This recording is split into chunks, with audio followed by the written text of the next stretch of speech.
say is a nut job.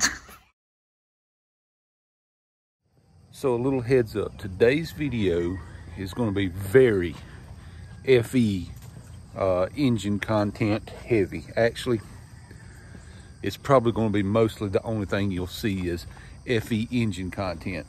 Now, due to waiting on some things and having to go get a couple parts and running to town, I'm going to be kind of jumping around between 3, 4 different engines. What you're going to see is basically there's one I got to stick an oil pan on.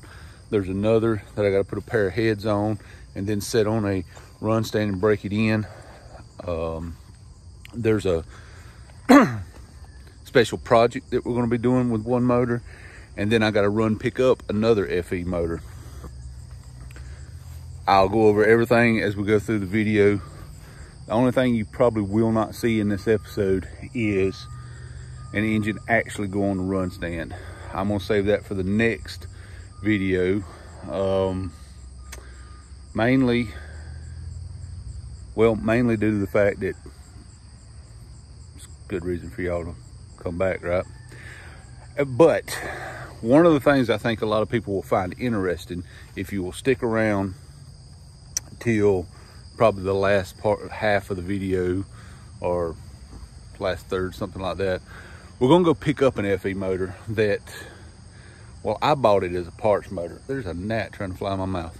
I bought it as a parts motor, but I'm gonna use that motor and kind of give you a, can we call it a buyer's guide to FEs? I'm gonna give you tips and advice on things to look for, some things that you should keep an eye out for,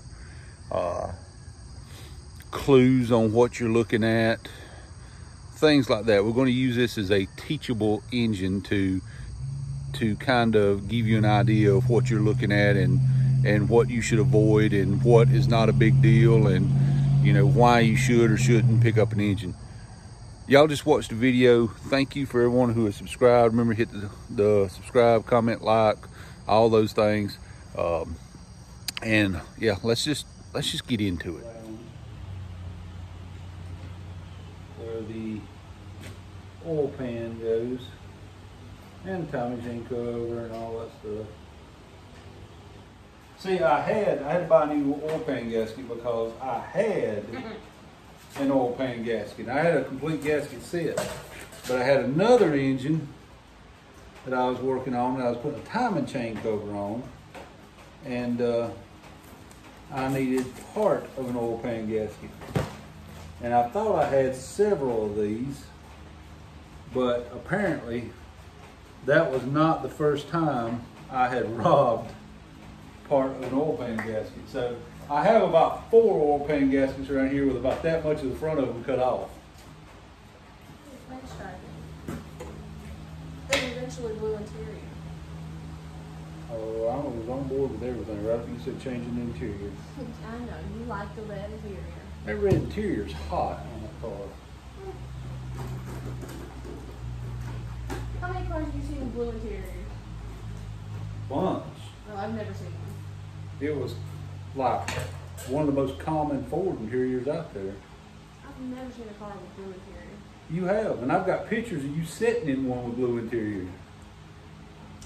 You remember when we went and got the Cougar? Yeah, but it was black, wasn't it? That truck, no, that truck was blue with a black bed on it. It was, had a different bed on it, but the interior of that truck was blue. Everything on the inside of that truck was blue. Carpet, seats, headliner, dash, entire inside of that truck was blue. What truck was it? It was like that 85 Ford, that bullnose Ford. It was extended cab that had a black bed on it, but it's blue. Stagger these off just a little bit. I don't tighten any of them down tight. I just go snug.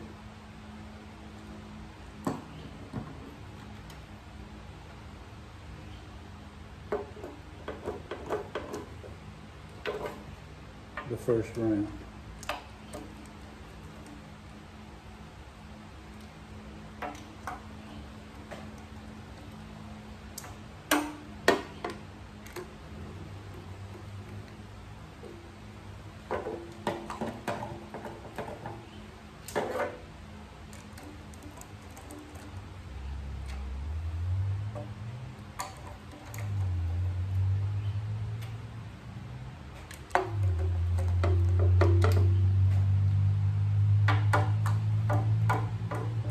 all of them snug, right? We didn't miss any of them.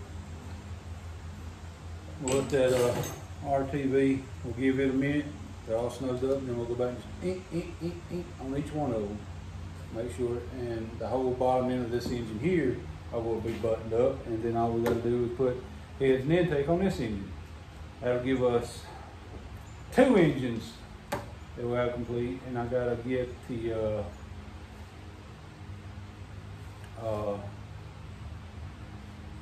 drop that block off at the machine shop, and I actually finally get to build another blue engine instead of all these black engines that's sitting around here.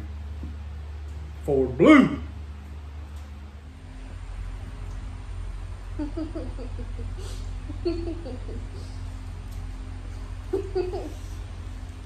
up my nails, guys. See the kind of quality help I get. People have been asking for FE content. This video is FE content. It's kind of gonna be all over the place, but it's FE content. Right here in front of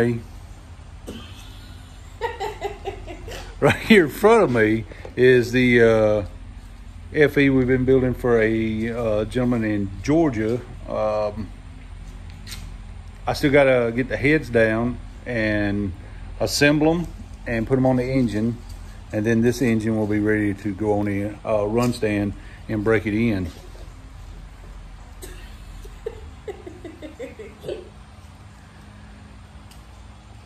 But it's close. Had to make a slight intake change, but it's gonna benefit the customer a lot. This is a 390. Got a mess of boxes over there. This is a 390. The customer wanted basically a stock motor, but wanted an aluminum intake. Now I had on the shelf of all these parts over here, I had a Performer 390 aluminum intake, which is what we agreed on that we'd put on there. Now I know that's basically just a stock intake made out of aluminum. Unfortunately, when I went to use it, I found some damage to the intake, and I'm not that guy. So he got an upgrade for no extra charge. He got an upgrade. Now he's got the Performer RPM intake. So a lot better intake. It's gonna make it run a lot better. And no extra charge to him, because it wasn't his fault the intake that I had an issue. So he wanted something kind of stockish, but a little better than stockish, if that makes sense. So the specs on this motor is very mild. It's got a slide over bore. It had to have just clean the block up. It's got a slide over bore, had to have to clean the block up. And then of course it's got this RPM intake, which is really gonna make it breathe. We have an MSD distributor for it. Hey, y'all know a good place to have employees drug tested? It's got, I got an MSD distributor for it. It's got a slightly better cam than what would have been in this engine. It's got, basically, it's still a Ford spec, but we went more with a Cobra Jet grind instead of what would have been in just a common 390. We went more with a 428 Cobra Jet style grind and put in here. So it's got a nice cam in it, good intake, MSD distributor. It should be a good, sound, strong street engine, and should give him many years of reliability because it's not over the top crazy. Don't slip a spray paint. I'm not the biggest fan of an all black motor, but that's what he wanted, so that's what we're doing. And yeah, so this motor is literally sitting here waiting on me to assemble the heads, or clean the heads, paint the heads, assemble them, and put them on here.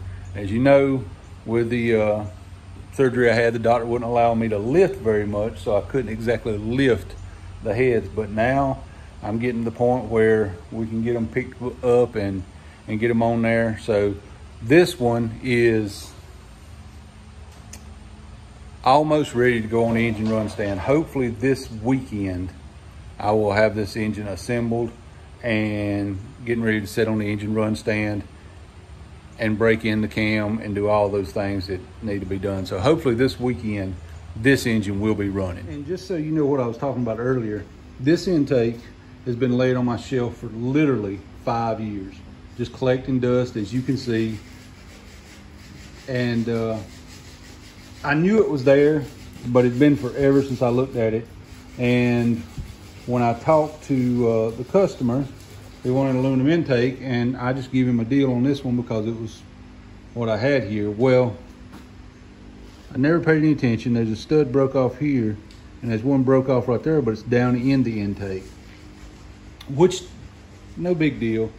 We'll get them out. Weld a nut on that one, pull it out, drill that one out, put a helicoil or something in it. Not really a big deal. Then I noticed something. Let me roll my stool up here and bring you in.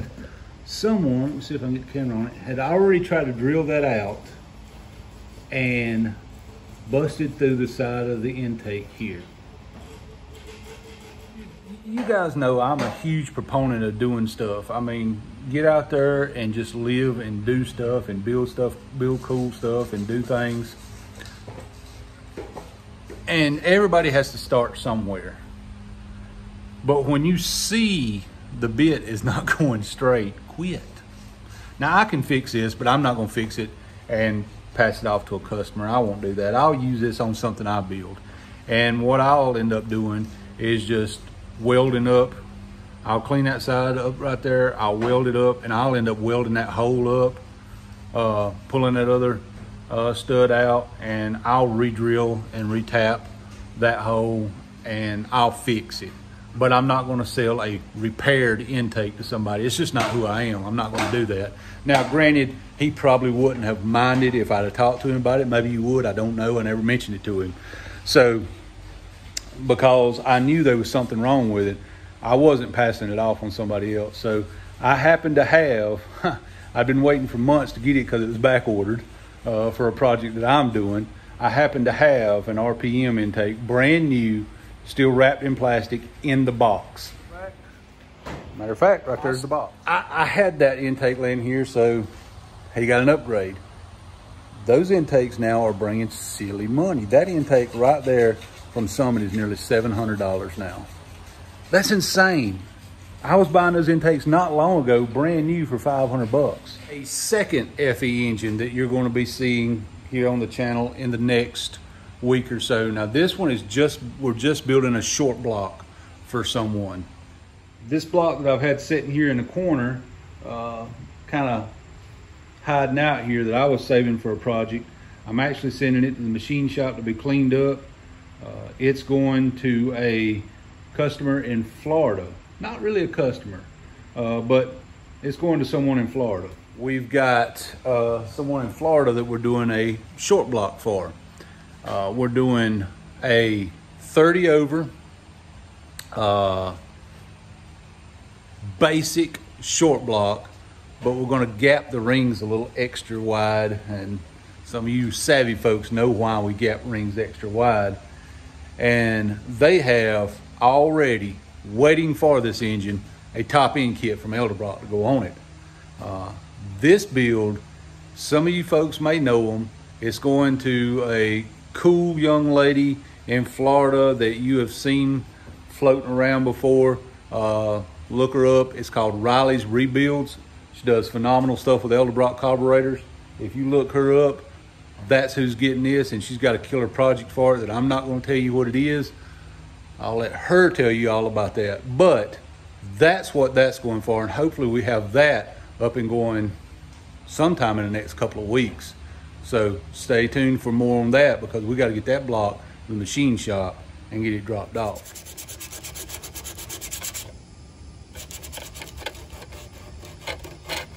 What you doing? Sand. Doing a fine job of it too. That's right, don't make fun of my tape fingers. Looks like these things have been painted a few times. There's some dark blue, some light blue.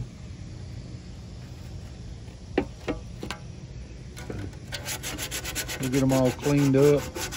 Probably put a coat of primer on these and do a little scuff on them again, and then shoot them with some paint so they look nice, since this is going to be on top of the engine and this will be the part you see all the time. Try to make them look as nice as we can. While I've got my labor force working in the powder coating room there, let me tell you about the things going on. Number one, we're going to finish up this black motor in here, this 390 that's going to Savannah. That's number one. Two, we're going to get this short block put together for Riley. Get that to her. Actually, we're going to get the block to the machine shop and all. And while we're waiting on the block at the machine shop on that, probably going to jump back over to that Mercury 410 and try to get that squared away a little more, or at least do some more on that. So this video will have it'll have a lot of FE content in it, but it's going to be scattered out between 3 different builds. Hopefully it makes a decent video. I guess we'll judge that by the views, right? So we have to go in the morning and pick up another FE motor that is basically just a parts motor for me. It supposedly is a running engine. They pulled it out to do a coyote swap in a truck, and this is supposedly a running driving motor. That's a good motor, but it's a 360, and I'm not knocking a 360. I think a 360 is a great engine, but I have some other builds to do, and I need those heads for one build. I need the block for a different build. So that motor, we're picking it up solely just to scavenge it for parts for other builds. I think that's probably the best use of it right now. At least it goes on to live in another one, unless, and who knows, unless I stumble across another block that I can use, and then we may just try to freshen up the 360. But at the end of the day, I don't think anybody really has much interest in a 360, so financially it wouldn't make any sense for me to keep it as a 360, if you know what I mean. So we're gonna go do that in the morning. I have to run to the local parts store to pick up a couple of gaskets that I didn't realize I was missing until this morning when I started. So while I may not be back wide open 100%, I'm at least 80%, and Working me hard. And the other 20%, I'm gonna take out of her hide the next couple of days to get me. 20%. I get paid less than minimum wage for this. You get paid more than minimum wage. What are you talking about? You're only doing like 10% of the work. I thought carrying that intake, my spine was gonna fall out. Carrying the intake, your spine is gonna fall out. I'm weak. I'm frail. It's just a little FE intake. FEs are heavy. Oh, says who? Says me. I mean, I wouldn't know. I don't have any other exposure to anything else. All right, as promised, we got another FE. Just went and picked up. Now, before I say anything about anything else, let me point out, I know where this engine came from. The guy bought this truck run and drove, no smoke, no knocks, no noises, no nothing. It was a great running truck, but he bought it for the skins because he's doing a coyote swap. So this motor was useless to him. But I happen to know this engine was a great running and driving engine. Now, let's dig into some things that I do when I don't know an engine to kind of get an idea of what I'm getting into. Now, I'm gonna start out by saying none of this is law, written in stone, blah, blah, blah, none of that stuff. These are things that I look at to give me reasonable deductions. These are clues to give me an idea so I can draw a conclusion of what I think I'm looking at and what I think I'm getting. You don't never know, you take it apart, but let's go through that. All right, so what are some of the things I look at on an engine to give me an idea of, first off, what I should spend, and what I'm looking at. We'll go into money and stuff and all that later, but first off, you look and see that it's fairly clean. That, you know, there's some gunk on it, but it's an engine. It's fairly clean. With an FE, one of the first things I like to look at is where the exhaust manifold came off. Most of the time, people break bolts off. These have no broken bolts off. Broken bolts aren't that big a deal. They can be gotten out. The one that definitely I try to avoid having any part of, unless it's a free motor, is when they've broken an ear off or broke a chunk out of the ear. I try to avoid those. Those can be fixed, but these engines are so common and so cheap that it's not worth fixing them. Now again, we're not talking about some exotic motor, some high-end motor, some rare motor. We're talking about just common FE stuff. It's not worth fixing a broke ear. You can buy them cheaper than you can fix them. But broken off bolts, I don't mind. One of the first things I notice is there is no broken off bolts or ears in this. Okay, that's good. I like that. One of the things I look at when I walk up on an engine and I see this oil filter adapter, where the oil filter is running straight out and back like this. Now again, I know where this motor came from, so there's no guesswork here for me. But if I just bought an engine sitting on a stand or in a floor, I see this oil filter running this way. This tells me that this engine came out of a truck. This is a truck oil filter adapter. The cars go up and down, the trucks go out and back like this. So this tells me this engine came out of a truck. Now again, we're talking about clues and making reasonable deductions. So I'm gonna look at some casted numbers. And I know you probably can't see them here. This says C8AE. Right here on the intake. C8TE. Tell me this motor's a 68. All right, so here's where my clues go for. I see this engine came out of a truck, which gives me reason to believe, again, just, we're talking, if you're a gambling man, you're betting on averages. Seeing that this came out of a truck, it leads me to believe that it would be a 360 or a 352. That is the most common in the trucks.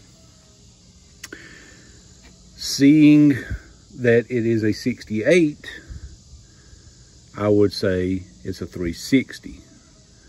Wouldn't see many. You would have a better chance in 67 and down of it being a 352. By 68, pretty sure you'd be dealing with a 360. Again, we're talking about betting on averages here. This one also has a sticker on it, but I don't think the sticker has the displacement on it. It might have been right there, but the sticker's tore. So that leads me to believe that this is a 360. Now, there's other things you can look at, but we're just going by what's in front of us. I also see that the oil was, well, you know, they took care of their oil. They changed their oil. They wrote the date on the oil filter. I could tell you this thing had an oil change. You know, just looking at things. All right, so we believe it to be a 360 truck engine now. Some of the other things I look for. First off, when I see that all the bolts are out, no broken ears, no broken bolts off, everything's looking good, then it tells me that somebody that knows what they were doing took this engine out first off, or the exhaust has been off of it before. What are some of the other things we can look at? Well, let's look right here. It's got RTV on the back of the intake right here, and it's hard to see, but this gasket right here is blue. All right, so from the factory, these things would have had a quart gasket in the front and the rear. I can see some RTV right here in front. So from the factory, they would have had a quart gasket in front and rear. Nobody does that when they take them apart. So the intake has been off of this. Well, why did you take the intake off? Would be my question. And they didn't put an aluminum intake or anything like that on it, so it tells me they probably didn't go through and do a rebuild on the motor. They probably fixed an issue they had.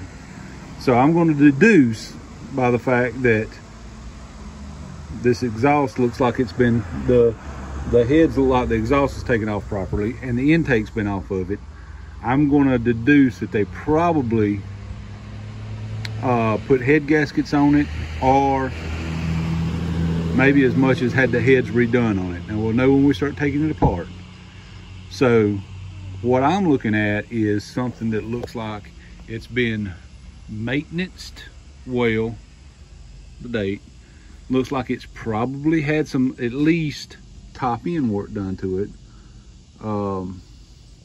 maybe further, because I can see remnants of a little bit of a quart gasket on the oil pan right there. So this motor has been apart for some reason. I don't know why. Now again, I have the good fortune of knowing I heard this motor run. It runs like a sewing machine, so it may have been rebuilt. But these are some of the clues that I look at. So some of the clues that I dig around and find is, I believe it is leading me to believe that I'm looking at a 360 that has been maintenance well and maybe freshened up. Anyway, this leads me to believe that this is a good engine, or that this engine has been taken care of. It leads me to believe that it's a 360. Now we may get in there and it may be a 390 and somebody, you know, put a truck adapter on it and they used what they had and put it together.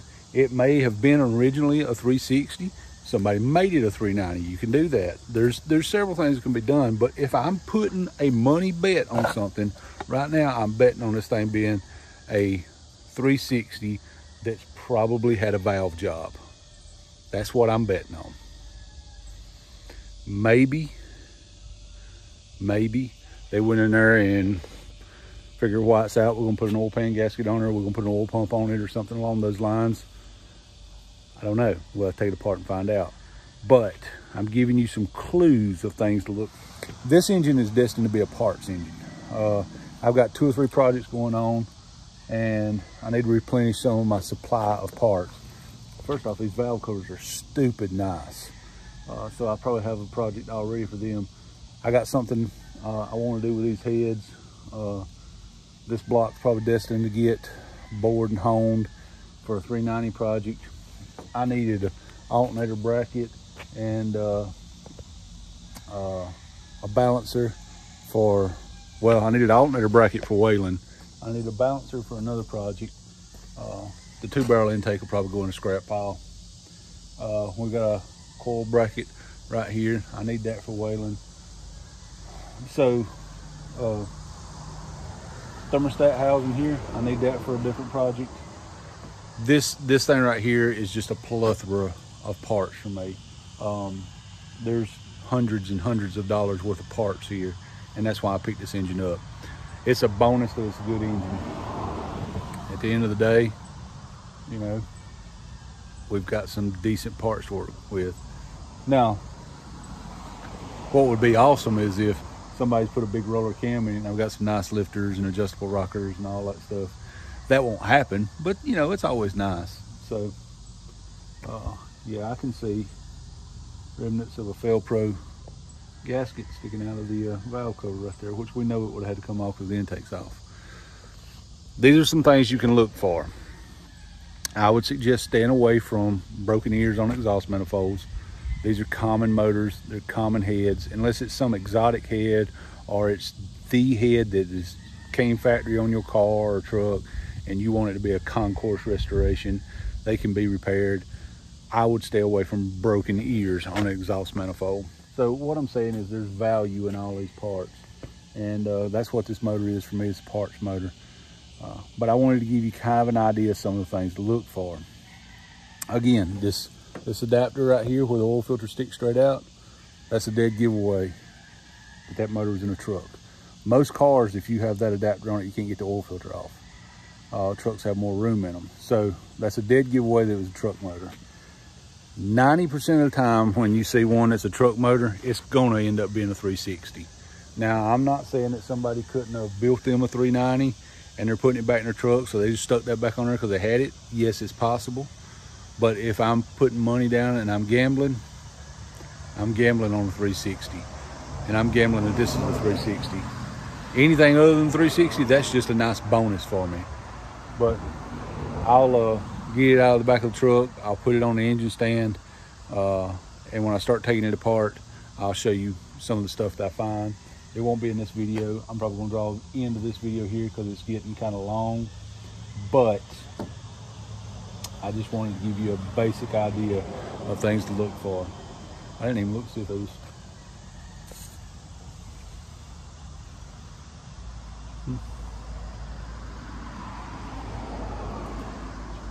Clean.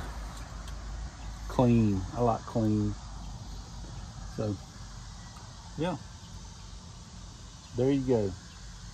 Some ideas of things to look for. Again, everything on this thing has a 68 date code. It came out of a 68 truck. I'd say it's the original motor of the truck, but I can tell you it's been apart. That much we can look at and tell. Now, it's gonna come apart again. Hey, listen, thank you guys for subscribing. Thank you guys for hitting a little thumbs up button. It tremendously helps me a lot. Thank you guys for commenting. Love to interact with you. If you have any FE questions, drop them in the comments. I will try to answer them as I see them.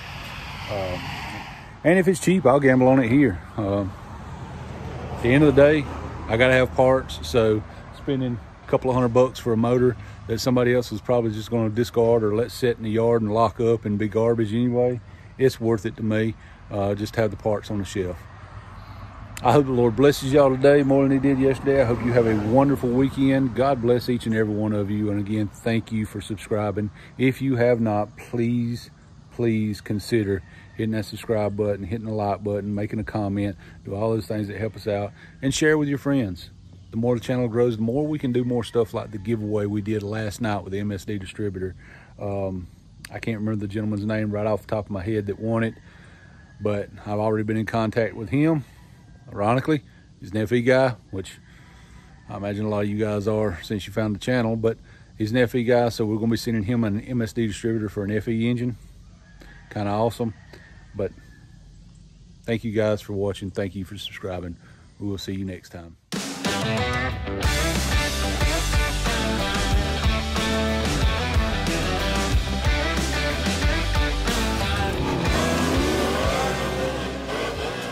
I'd say it's a nut job.